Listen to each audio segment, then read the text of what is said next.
दिनै आदानिनो हा होआखै हाखौ होदों एपिटिसिएलनो ओरै आदानिया एपिटिसिएलजों जानानै हयथ' बानायगोन दा बे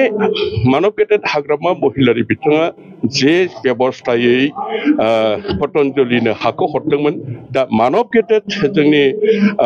दानि बिटिसिनि चिफ प्रमद बर' बिथाङाबो बे सेम प्रसिडियरैनो बे जिनिसखौ होनाय जादों दा बेखौ फैनानै मा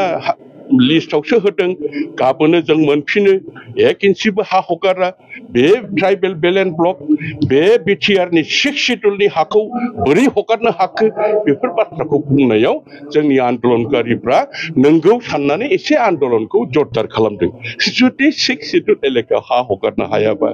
जुदि बेवहाय खुनु क्षमतायानो गैयाबा मानब गेदेर हाग्रामा महिलारि बिथाङा बोरै हगारनानै होखो गतिके बे आबल थाबल बाथ्रा बुंनानै गुलाय गुजाय जानायनि थाखाय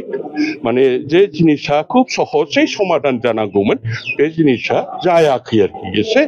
गोनो गोथो जानानै थादों किन्तु आंहा बिश्वास दं दिनैनि नैबे मेलनि गेजेरजों बे सुंदर भाबै बियो समाधान जागोन आरो बयबो लुबैदों जे जायगाया डेभेलपमेन्ट जाथों दिनैहाय मोसौ गुमनानै जानायनि बाथ्रा फैदों बर'फ्रा थैजासे मोसौ गुमनानै जानोसै नामा हो क'क्राझार टाउननि बर'फ्रा दा बिसि मोजां जौगाखांनानै दा मडेल मा रोखोम ओंखारदों क'क्राझार टाउननि बर'फ्रा माब्लाबा मोसौ गुमनानै गाइखेर फाननानै जादों नामा हो माब्लाबा मोसौ फिसिनानै माने हाग्रायाव गुमैदों नामा हो गतिके बेफोरबायदि आबल थाबल बुंनानै लाब गैया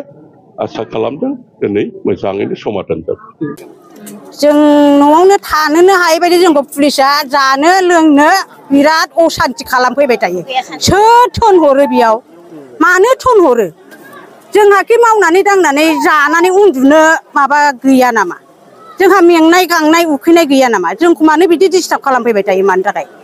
मानो फैयो जोंहा माइ दं जोंना गाजा बेरलांजोब्बाय माइया हनै पुलिस फैदोंनो ओइ फैद' होनबाथाय जोंहा ग्रोब ग्रोब फैनांगौ गोनां जायो ओंखायनो जोङो आदानि कम्पानिनो जों हाखौनो होआ होनना बुंखाबायबा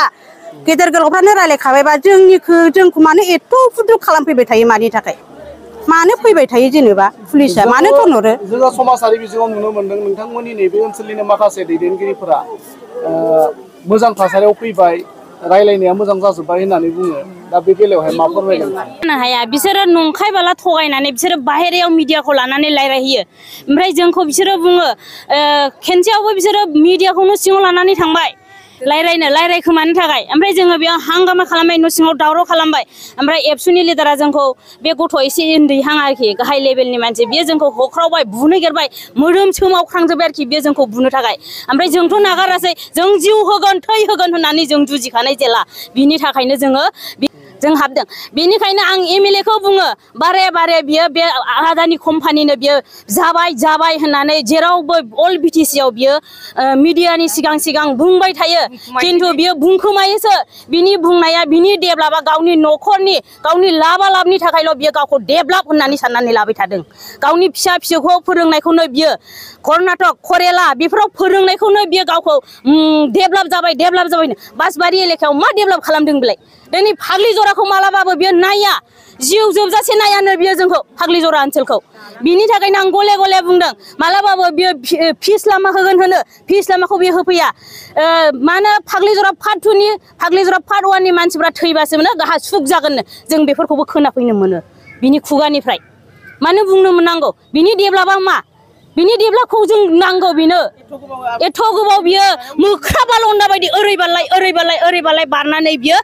राजनितिआव ओंखारो दिनै मा खालामदों मा डेभेलप खालामदों बासबारि ओनसोलावनो बियो डेभेलपखौ खालामनो हायाखै दिनैसिमबो